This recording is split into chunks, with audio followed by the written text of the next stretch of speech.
Thank you.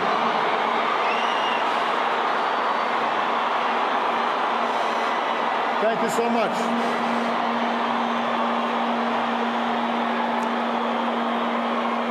Thank you.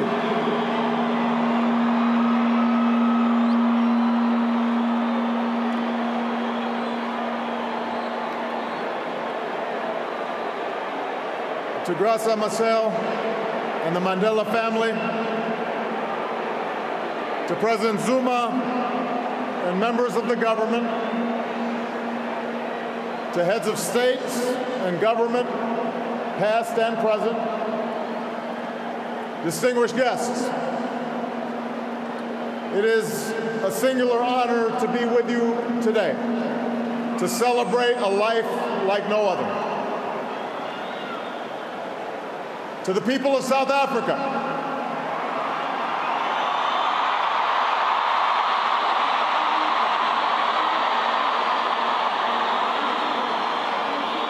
people of every race and every walk of life, the world thanks you for sharing Nelson Mandela with us.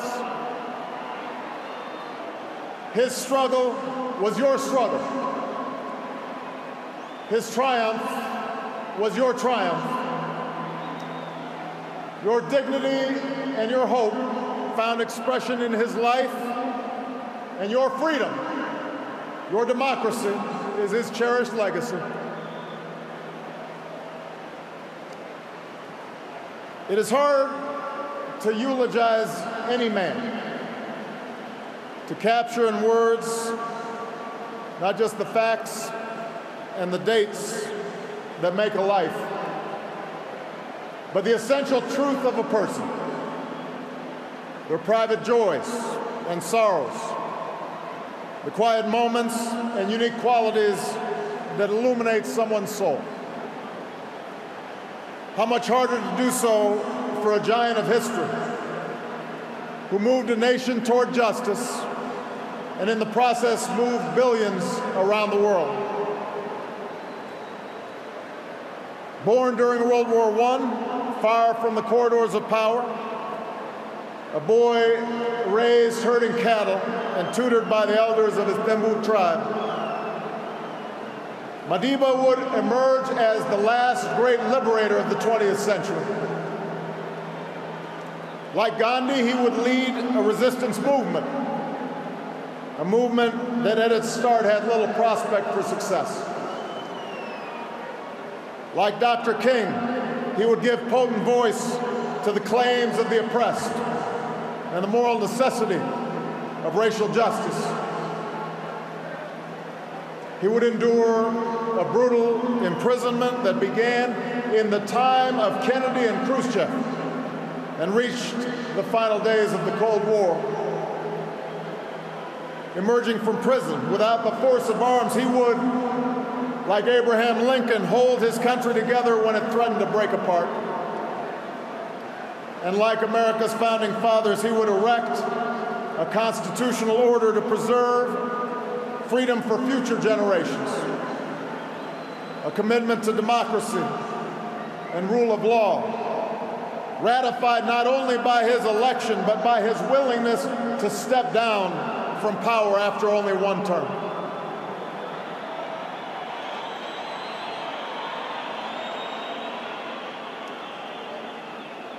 Given the sweep of his life, the scope of his accomplishments, the adoration that he so rightly earned, it's tempting, I think, to remember Nelson Mandela as an icon, smiling and serene, detached from the tawdry affairs of lesser men. But Madiba himself strongly resisted such a lifeless portrait.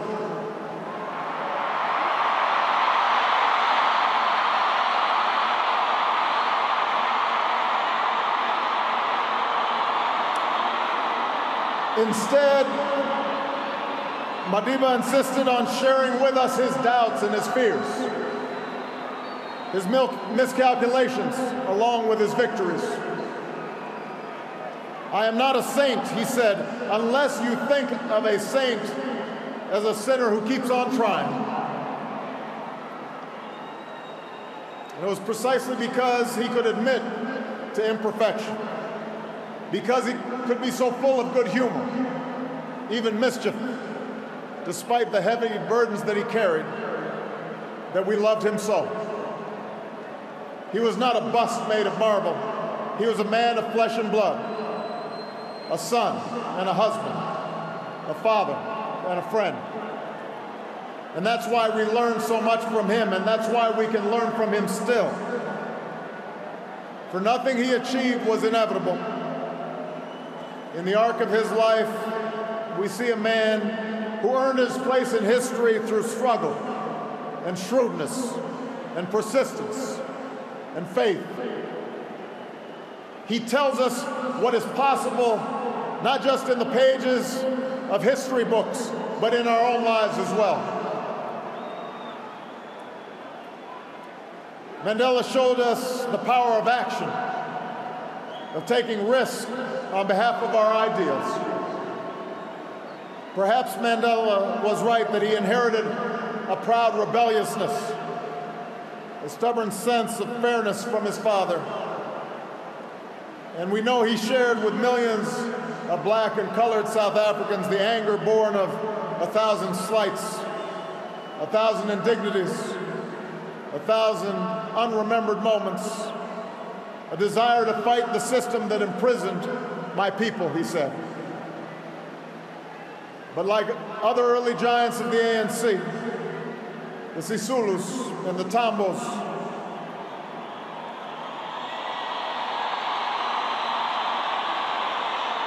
Madiba disciplined his anger and channeled his desire to fight into organization and platforms and strategies for action, so men and women could stand up for their God-given dignity. Moreover, he accepted the consequences of his actions, knowing that standing up to powerful interests and injustice carries a price. I have fought against white domination, and I have fought against black domination. I've cherished the ideal of a democratic and free society in which all persons live together in harmony and equal opportunities. It is an ideal which I hope to live for and to achieve, but if needs be, it is an ideal for which I am prepared to die.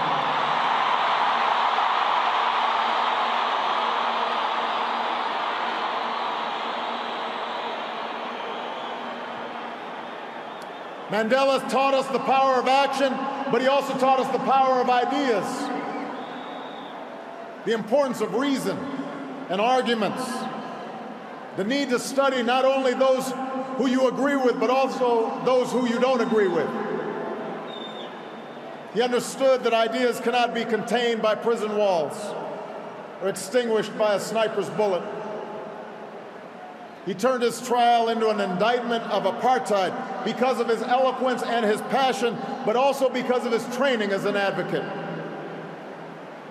He used decades of prison to sharpen his arguments, but also to spread his thirst for knowledge to others in the movement.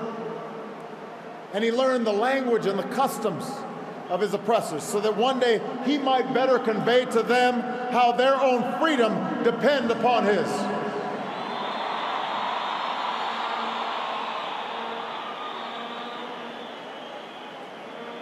Mandela demonstrated that action and ideas are not enough. No matter how right, they must also be chiseled into law and institutions. He was practical, testing his beliefs against the hard surface of circumstance and history. On core principles, he was unyielding, which is why he could rebuff offers of unconditional release, reminding the apartheid regime that prisoners cannot enter into contracts. But as he showed in painstaking negotiations to transfer power and draft new laws, he was not afraid to compromise for the sake of a larger goal. And because he was not only a leader of a movement, but a skillful politician, the Constitution that emerged was worthy of this multiracial democracy, true to his vision of laws that protect minority as well as majority rights and the precious freedoms of every South African. And finally, Mandela understood the ties that bind the human spirit. There's a word in South Africa, Ubuntu.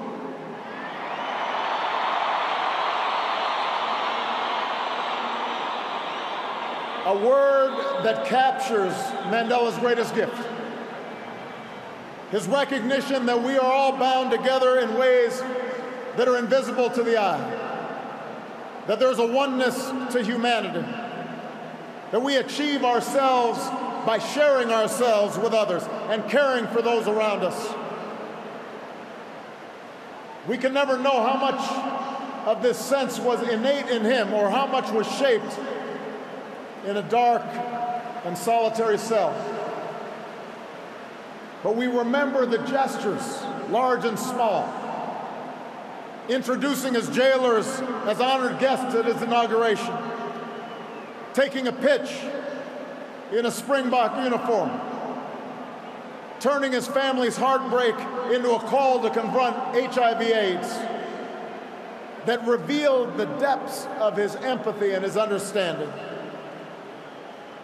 He not only embodied Ubuntu, he taught millions to find that truth within themselves. It took a man like Madiba to free not just the prisoner, but the jailer as well. To show that you must trust others so that they may trust you. To teach that reconciliation is not a matter of ignoring a cruel past, but a means of confronting it with inclusion and generosity and truth. He changed laws, but he also changed hearts. For the people of South Africa, for those he inspired around the globe, Madiba's passing is rightly a time of mourning and a time to celebrate a heroic life. But I believe it should also prompt in each of us a time for self-reflection. With honesty, regardless of our station or our circumstance, we must ask, how well have I applied his lessons in my own life?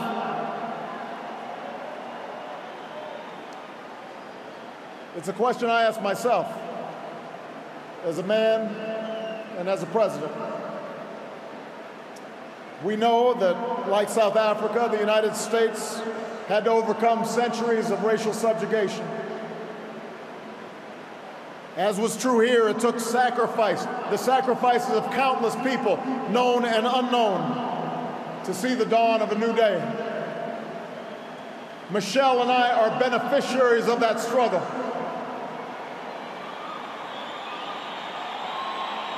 But in America and in South Africa and in countries all around the globe, we cannot allow our progress to cloud the fact that our work is not yet done. The struggles that follow the victory of formal equality or universal franchise may not be as filled with drama and moral clarity as those that came before, but they are no less important. For around the world today, we still see children suffering from hunger and disease. We still see rundown schools. We still see young people without prospects for the future. Around the world today, men and women are still imprisoned for their political beliefs and are still persecuted for what they look like and how they worship and who they love. That is happening today.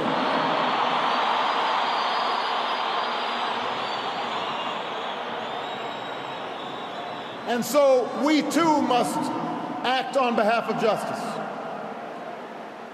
We too must act on behalf of peace. There are too many people who happily embrace Madiba's legacy of racial reconciliation, but passionately resist even modest reforms that would challenge chronic poverty and growing inequality. There are too many leaders who claim solidarity with Madiba's struggle for freedom, but do not tolerate dissent from their own people.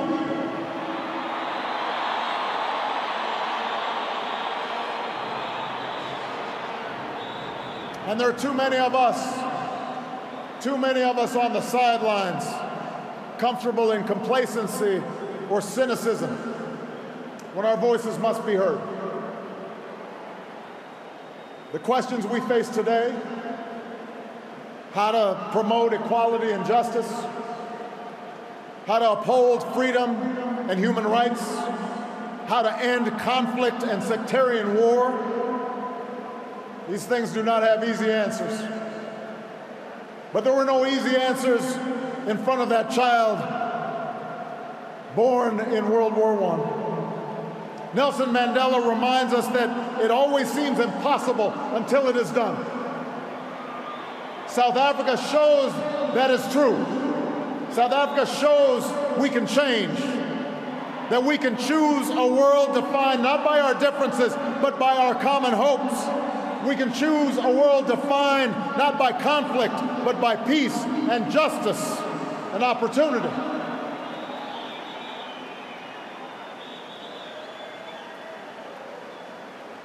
We will never see the likes of Nelson Mandela again.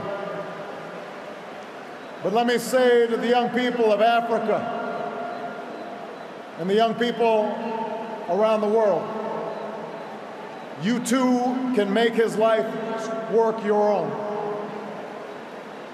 Over 30 years ago, while still a student, I learned of Nelson Mandela and the struggles taking place in this beautiful land, and it stirred something in me. It woke me up to my responsibilities, to others and to myself, and it set me on an improbable journey that finds me here today. And while I will always fall short of Madiba's example, he makes me want to be a better man. He speaks to what's best inside us. After this great liberator is laid to rest, and when we've returned to our cities and villages and rejoined our daily routines, let us search for his strength.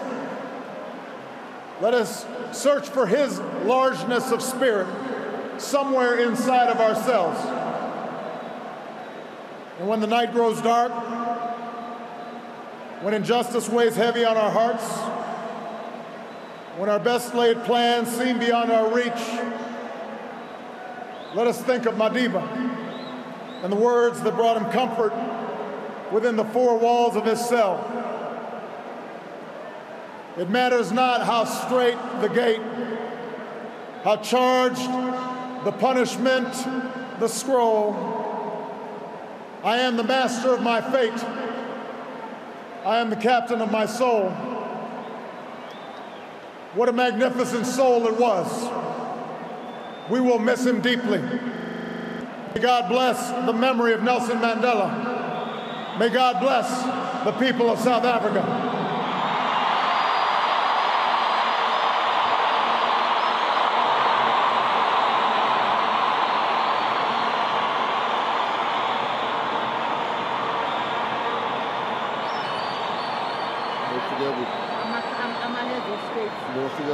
Portugal.